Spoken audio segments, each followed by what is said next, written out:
ये कथा राजा हर्षवर्धन और उनकी पत्नी रानी विशपाला की है। राजा हर्षवर्धन बहुत नेक और धर्म का पालन करने वाले राजा थे। वही रानी विशपाला एक अत्यंत रूपवती और पतिव्रता नारी थी। उनकी जिंदगी बहुत अच्छे से चल रही थी। फिर एक दिन समय ने करवट ली और उन्हें अपनी जिंदगी के बहुत भयानक दौर से गुजरना पड़ा। स्वर्गलोक में एक बार शनि देवता और लक्ष्मी जी की कहासुनी हो गई। शनिदेव के अनुसार वे लक्ष्मी जी से बड़े थे और लक्ष्मी जी के अनुसार वह शनिदेव से बड़ी थी। इस बात को लेकर उन दोनों में काफी देर तक बहस होती रही और वे दोनों कोई फैसला नहीं कर पाए। आखिर उन्होंने सोचा कि मृत्युलोक में सबसे ईमानदार व्यक्ति से यह फैसला कराया जाए। उन दोनों ने सोचा कि मृत्युलोक में प्रयागराज के राजा हर्षवर्धन के पास जाया जाए। जब शनि देवता और लक्ष्मी जी हर्षवर्धन के पास पहुंचे और अपनी बहस का निर्णय मांगा तो उनको उत्तर देने को कोई उपाय न सूझा। अंत में उन्होंने दोनों से 1 महीने की मोहलत मांगी। यह सुनकर शनि देवता व लक्ष्मी जी चले गए और कह गए कि वह अपने झगड़े का फैसला सुनने 1 महीने बाद जरूर आएंगे। उनके जाने के बाद हर्षवर्धन का सोना जागना हराम हो गया, क्योंकि वह जानते थे कि वह एक को बड़ा बताएंगे तो दूसरा अवश्य ही गुस्सा होगा और उन पर भारी संकट आ जाएगा। उसको चिंता में देख उनकी पत्नी विशपाला ने चिंता का कारण पूछा। जब हर्षवर्धन ने सारा हाल कह सुनाया तो उनकी पत्नी विशपाला बोली कि आप एक चांदी का और दूसरा सोने का आसन बनवाइए। सोने का आसन आपकी गद्दी के दाहिने ओर तथा चांदी का आसन बाईं ओर रहेगा। जब लक्ष्मी जी और शनिदेव आएंगे तो लक्ष्मी जी आपके दाहिने तरफ का आसन ग्रहण करेंगी, क्योंकि वे माता स्वरूप हैं, और शनिदेव बाईं तरफ का आसन ग्रहण करेंगे। आप उनके किसी प्रश्न का उत्तर न दें, और जब वह बहुत पूछें कि क्या बात है तो आप उनसे कह दें कि आप लोगों ने स्वयं ही अपना फैसला कर लिया है। 1 महीने बाद जब लक्ष्मी जी और शनिदेव आए तो वैसे ही हुआ जैसे रानी विशपाला ने कहा था। लक्ष्मी ने दाईं तरफ सोने का आसन ग्रहण किया और बाईं तरफ शनिदेव बैठे। जब उन्होंने फैसला मांगा और अत्यधिक जोर दिया तो राजा ने वही उत्तर दिया जो रानी ने बताया था। यह सुनकर शनिदेव गुस्सा होकर चले गए। लक्ष्मी जी ने जाते जाते हर्षवर्धन से कहा कि संकट तो जरूर आएगा, परंतु मैं तुम्हारे साथ हूं। जल्दी ही शनि देवता के प्रकोप से प्रयागराज में बहुत भयंकर अकाल पड़ा। लोग भूखे मरने लगे। यह दशा हर्षवर्धन से देखी न गई। कोई उपाय न मिलने पर आखिरकार लगभग 1 साल के बाद उन्होंने अपने राज्य को त्यागने का निश्चय कर लिया। एक रात को वह अपनी पत्नी के साथ राज्य को छोड़कर निकल पड़े। साथ में उन्होंने एक पोटली में हीरे जवाहरात मुसीबत के समय काम आने के लिए ले लिए। जैसे ही हर्षवर्धन विशपाला के साथ निकले, बहुत ही भयंकर आंधी तूफान आ गया और चारों ओर अंधेरा छा गया। आंधी तूफान में दोनों रास्ता भटक जाने के डर से एक जगह खड़े हो गए।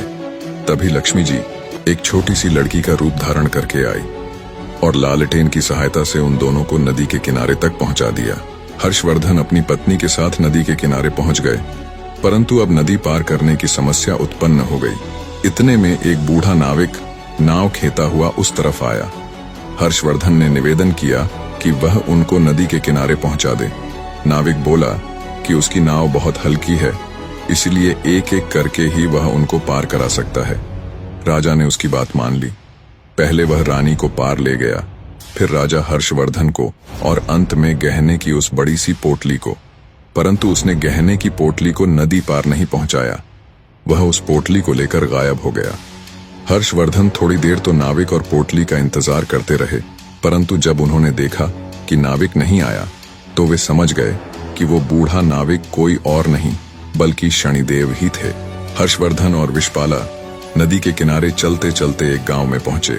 वहां के लोग जंगल से लकड़ी काटकर बेचते थे। लकड़ी का व्यापार ही उनकी कमाई का साधन था। हर्षवर्धन भी अपनी पत्नी के साथ गांव में रहने लगे। वे चंदन की लकड़ी काटकर लाते और पास के गांव में बेच देते। थोड़े ही समय में चंदन की लकड़ी बेचकर वे काफी पैसे वाले हो गए और आराम से जीवन व्यतीत करने लगे। यह सब लक्ष्मी जी की कृपा थी। उनको आराम में देखकर शनिदेव ने फिर से एक चाल चली। एक दिन एक सौदागर जो उस गांव से चंदन की लकड़ी लेकर दूसरे देशों में जाया करता था, उसका जहाज यहाँ फंस गया। उसने बहुत प्रयत्न किया, परंतु वह जहाज टस से मस न हुआ। उसकी समझ में नहीं आ रहा था कि क्या करे। इतने में शनि देवता ब्राह्मण का रूप धारण करके उसके पास आए। उन्होंने सौदागर से कहा कि मैं तुम्हारे जहाज को हटाने की युक्ति बता सकता हूँ। सौदागर ने जब उनसे पूछा कि वह युक्ति क्या है तो उन्होंने कहा कि तुम गांव के लोगों को भोजन का निमंत्रण दो और उनमें जो भी सती सावित्री स्त्री होगी, यदि वह तुम्हारे जहाज को छू देगी तो तुम्हारा जहाज चल पड़ेगा। सौदागर ने शनि देवता के बताए अनुसार गांव के लोगों को निमंत्रण भेज दिया।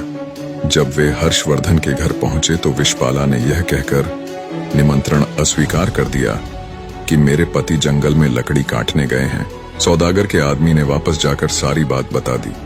सौदागर समझ गया कि यही औरत पतिव्रता है और यही उसके जहाज को निकाल सकती है। वह शाम को फिर उसके घर गया। उस समय हर्षवर्धन घर पर ही थे। उसने निमंत्रण स्वीकार कर लिया। जब सौदागर ने हर्षवर्धन और विषपाला से कहा कि वह जहाज छू दे जिससे वह निकल सके, विषपाला ने अपने पति के कहने पर जहाज छू दिया और जहाज हिलने लगा। यह देखकर सौदागर के मन में पाप जागा कि क्यों ना मैं इसको अपने साथ ले चलूं। यदि जहाज फिर से फंस गया तो वह छूकर उसे हटा सकती है। यह सोचते ही उसने विषपाला को अपने साथ जहाज में खींच लिया और जहाज चल पड़ा। हर्षवर्धन चिल्लाया, परंतु उस समय तक जहाज काफी दूर चला गया। विषपाला अत्यंत रूपवती थी। उसको देखकर सौदागर के मन में पाप जागृत हुआ। उसने विषपाला के सम्मुख उसे अपनी पत्नी बनाने की इच्छा जाहिर की, पर रानी ने उसे साफ मना कर दिया। पर रानी के रूप पर मोहित हुआ सौदागर अब हर समय उसके पीछे पड़ा रहता। रानी विषपाला ने सौदागर की छेड़छाड़ से तंग आकर सूर्यदेव से प्रार्थना की कि उसको अपने सतीत्व की रक्षा करने के लिए कोढ़ दे दें। उसकी प्रार्थना सूर्य भगवान ने सुन ली और उसका शरीर कोढ़ से विकृत हो गया। इधर राजा हर्षवर्धन भी रोते बिलखते नदी के किनारे से चल पड़े। वह इसी आशा में थे कि यदि जहाज उस तरफ से गुजरा तो वह अपनी पत्नी को छुड़ा लेंगे। आखिर उसको जहाज का कहीं पता नहीं चला तो वह नदी के किनारे आश्रम के साधुओं के साथ रहने लगा। वह वहां पर साधुओं की सेवा करता, गायों को चराता और गायों के गोबर से उपले बनाता। वह उपले लक्ष्मी जी की कृपा से सोने के हो जाते।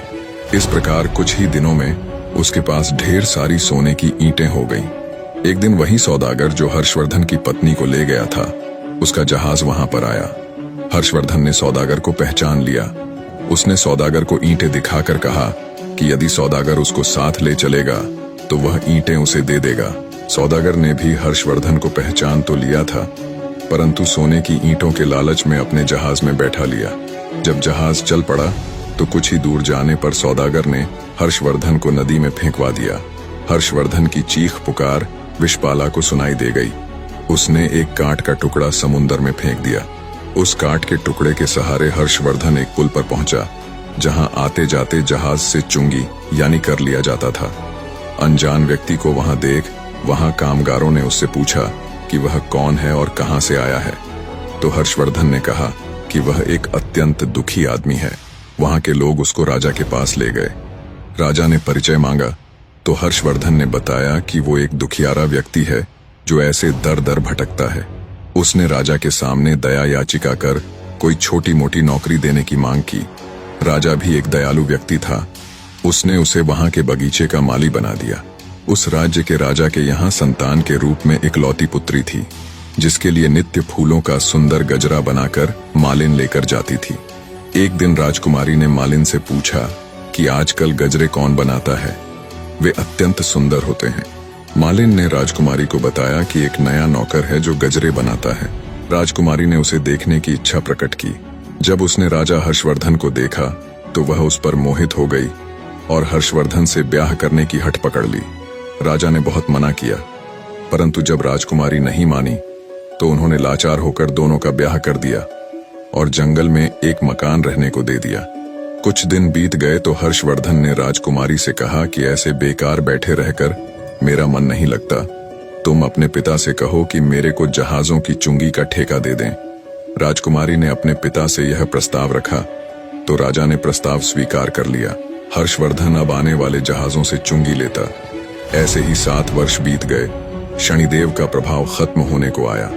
एक दिन सौदागर का जहाज वहीं आया। हर्षवर्धन ने उस जहाज को रोक लिया और उसे वहां से जाने नहीं दिया। सौदागर क्रोधित हो राजा के पास शिकायत लेकर गया और विनती की, महाराज जो भी आपका कर है वो मैं हमेशा अदा करता हूँ, फिर भी मेरे जहाज को क्यों रोका गया? राजा ने जब हर्षवर्धन से पूछा कि वह सौदागर के जहाज को क्यों नहीं जाने देता, तो हर्षवर्धन ने बताया कि महाराज, इस सौदागर के पास मेरी सोने की ईंटें हैं जो इसने मुझसे चुराई है। जब हर्षवर्धन ने सौदागर से अपनी सोने की ईंटों की चोरी की बात राजा के सामने रखी, तब राजा ने हर्षवर्धन से पूछा, क्या तुम्हारे पास इस चोरी का कोई प्रमाण है? हर्षवर्धन ने सिर झुकाकर कहा, महाराज, मेरे पास कोई प्रमाण नहीं है। हर्षवर्धन का झुका सिर देखकर सौदागर अपनी बात को और अधिक पुख्ता करने के लिए राजा से कहता है, महाराज, ये झूठ बोल रहा है। मैं शपथ लेता हूं कि सोने की ईंटें मेरी हैं। राजा सोच में पड़ जाता है। तभी एक तेज गर्जना के साथ शनिदेव प्रकट होते हैं और गुस्से में सौदागर की तरफ देखते हैं। उन्होंने कहा, सत्य और धर्म के साथ खिलवाड़ करने का कर्ज चुकता करने का अब तुम्हारा समय आ गया है। शनिदेव सौदागर के पास जाकर उसकी आंखों में देखते हैं। अचानक सौदागर जमीन पर गिरकर कांपने लगता है। वह पसीने से तरबतर होकर चिल्लाता है, मुझे माफ कर दो, मैंने झूठ बोला था, ये सोने की ईंटें मेरी नहीं है। इतना कहने के बाद सौदागर के शरीर से एक अजीब सा धुआं उठता है और वह वहीं राख में बदल जाता है। राजा और दरबार के लोग स्तब्ध रह जाते हैं। किसी को समझ नहीं आता कि क्या हुआ। तभी शनिदेव हर्षवर्धन के पास जाकर उनको प्रणाम करते हुए कहते हैं, राजा हर्षवर्धन, तुम्हारे सत्य और धैर्य ने मुझे पराजित कर ही दिया। तभी एक बार फिर से तेज प्रकाश होता है और तेज प्रकाश के साथ लक्ष्मी जी प्रकट होती है। मां लक्ष्मी जी हर्षवर्धन को आशीर्वाद देते हुए कहती हैं, तुम्हारे त्याग, धैर्य और धर्म का पालन करने के कारण मैं तुम्हें अखंड समृद्धि का आशीर्वाद देती हूँ। तुम्हारा राज्य फिर से समृद्ध होगा। आशीर्वाद देकर लक्ष्मी जी और शनिदेव दोनों अंतर्ध्यान हो जाते हैं। राजा के आश्चर्य की कोई सीमा नहीं थी। वह हर्षवर्धन के पास आकर कहते हैं, तुम कोई साधारण पुरुष नहीं हो सकते। तब हर्षवर्धन उसे पूरा किस्सा बताते हैं। राजा सहित पूरा दरबार हर्षवर्धन की धर्मपरायणता का गुणगान कर रहा था। राजा ने हर्षवर्धन की पत्नी रानी विषपाला को आदरपूर्वक जहाज से पालकी में बुलाया।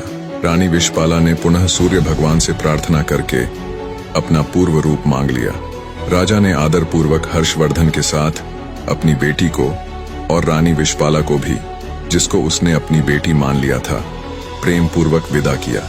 निष्कर्ष, किसी के जीवन में कठिनाइयां कितनी भी बड़ी क्यों न हो, अगर व्यक्ति सत्य और धर्म के मार्ग को नहीं छोड़ता तो समय के साथ वो न केवल हर मुश्किल से बाहर आता है, बल्कि खुद वो मालिक परमात्मा भगवान भी उसकी मदद करते हैं।